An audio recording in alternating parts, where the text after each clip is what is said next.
back to another episode of the Blue Honor Vlog. I'm Kay Williams, author of op-dec, Operation Deceit, Blue Honor, and the Trilokia trilogy.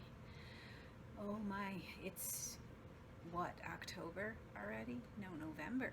Oh my gosh, I'm taping November here. Wow, that's crazy. Almost the end of the year, so this will probably be hitting you around Thanksgiving, so happy holidays. Woo! It's that time of year again. I'm always excited about the fall. It's like my favorite time of year. I don't know. There's just something about it. Probably the coziness. But anyway, as you know, my newest book, Burning Down, came out a couple of months ago. Finally. It's book 2 in the Trilokia trilogy, which is a dark fantasy paranormal adventure.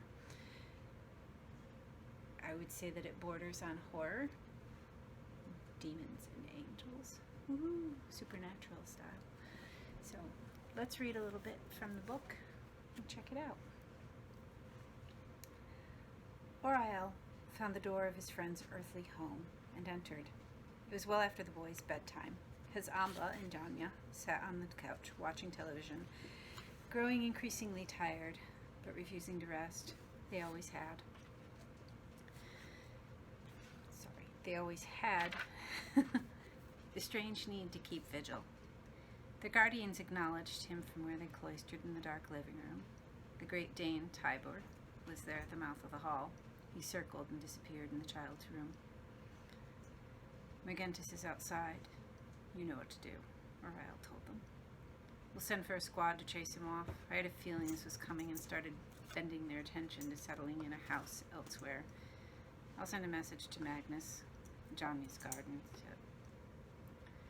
Oriel nodded.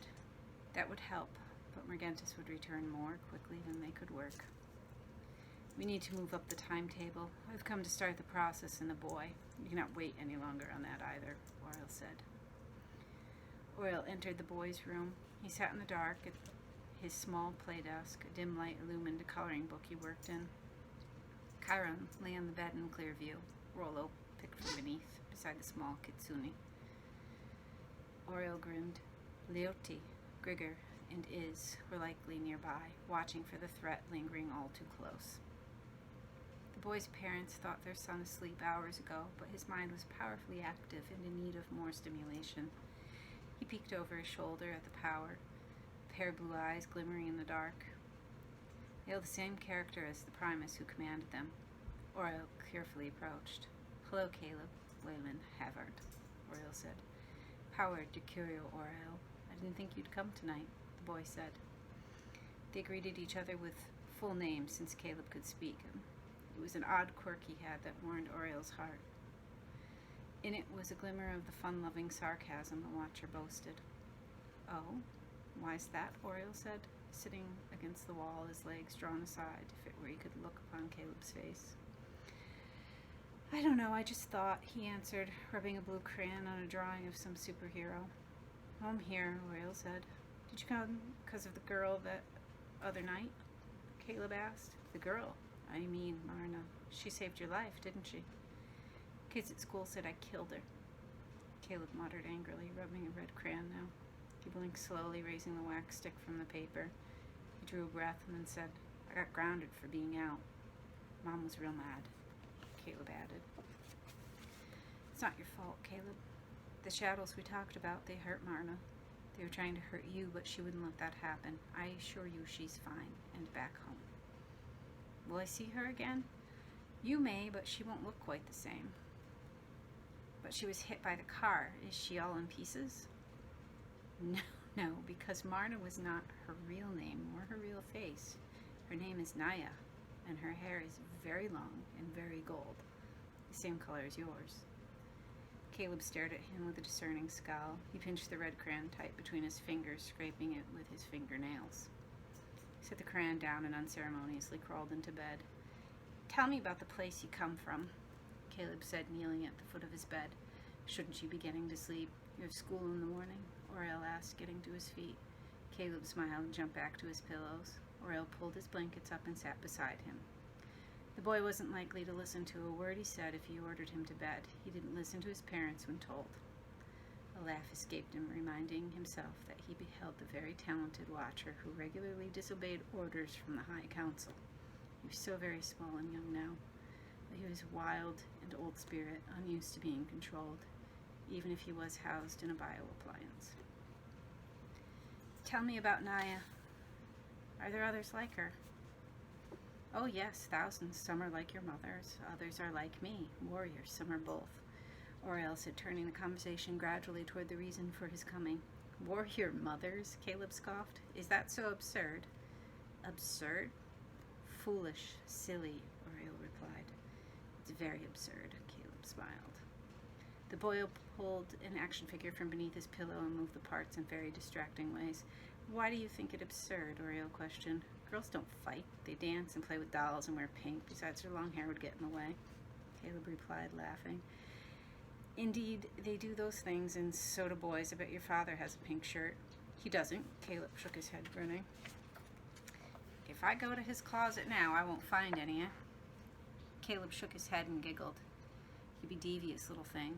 Oriel missed the premise in the conversation they had. All right, tell me about them, Caleb said. Oh, so you believe me now?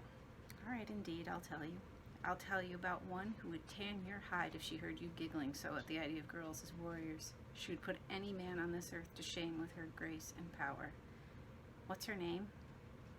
Maya, Oriel breathed. To have that name was to have great power. Maya, Caleb breathed. He dropped his figure. What's she like? Oriel wove a tale that explained everything he knew the boy would ask. Their time together was growing short, and he had other duties to complete. By the time he finished telling Caleb all about the great warrior captain, he perceived that the boy was very impressed, and his curiosity ignited. No more nonsense about girls being lesser than boys would plague his mind. His eyes danced with the stars. She was in his head now. Can I meet her too? Someday you will, right here and in your world, and maybe she'll need you to save her like she saved the little girl. I like red hair, Caleb said after a moment of introspection. Oh, are you getting into that stage already? Girls aren't so icky anymore, starting to fancy them? Oriel teased. Oriel tickled him, thinking of his son and wishing he were home with him. Caleb laughed, kicking and tossing the blankets, determined. Steps in the hall stirred them from the moment. Oriel quickly switched off the light on the desk and slipped into the corner. The door opened and Caleb's Amba entered. Caleb lay still, pretending to sleep. The woman looked troubled. What are you laughing about? I told you to go to bed over 2 hours ago. What have you been doing in here? Caleb didn't answer. He lay still. The Canids who guarded him rose from beneath the bed. They sniffed the human woman to be sure it was in fact she. Satisfied, they wandered into other corners of the room. I know you're faking, Caleb Zamba said. She smoothed the hair at his temples and watched him sleep. A frown pulled her mouth down. You've had such a terrible week. We'll talk at dinner tomorrow about your grounding, okay? Caleb nodded without lifting his head or opening his eyes. This made the woman smile. She tucked him in and gave his bottom a light whack for being so smart. In another moment, she was gone, and the door closed behind her. Oriel lingered in the corner, expecting her to stand on the other side of the door, hoping to catch them. Caleb sat up in bed and searched for him. Oriel, the boy called in that half-whisper, half-yell children often did when sneaking about. Oriel emerged from the shadow, hushing him. I thought you left, the boy told him. I'm a call away, always. Do you have to leave now? Caleb asked, lying back. Oriel sat on the edge of the bed. He did. No. Tell me more about the girl with the sword. Captain Mayo. Yes, Captain Mayo. Have I told you about the Order of the Moon and the Order of Fenrir? Fenrir? Fenrir. That sounds familiar, Caleb said with a scowl. Oh, indeed it should.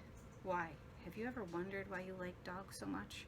Or why you like to sit up and watch the full moon? Perhaps an answer for why you prefer the wilds to the city? I have power to carry Oriel. Mom won't let me have a dog. It makes me so sad, and when we go camping, I don't ever want to come home. Oriel warmly chuckled, so the fair Gedia was somewhere awake inside the small form. Drew a deep breath and smiled. His time with Caleb nurtured hope that all would be well in the end. To reward him for his energizing friendship, Oriel told Caleb of the bond between the orders and the training of the dogs and wolves to fight beside the Duda. The tales raised Caleb's energy a bit too high and made it nearly impossible to get him settled back down. If I were a Fenrir, I'd train the best wolves in the whole world. I'd sleep outside and howl at the moon when it's full. I'd have a sword and I'd stab the shadows with it. Indeed you would. All right, now settle down before you get your mother back in here. Caleb dropped on the mattress and covered his mouth. They listened to the silence for a long time. The ticking of the hall clock echoed. Oriel tousled the boy's gold hair and laughed.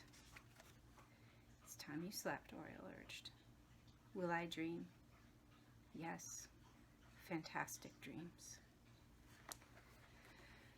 So that was a little bit between Oriel and Caleb, who you'll find out who he is. I kind of hinted at that if you haven't guessed already, if you read the book. Next time, all right, make sure you subscribe, okay? And also subscribe to my newsletter so you can get the articles. I talk about triloquia, writing, writing tips, and I also talk about writer life, which is a lot of fun. See you soon.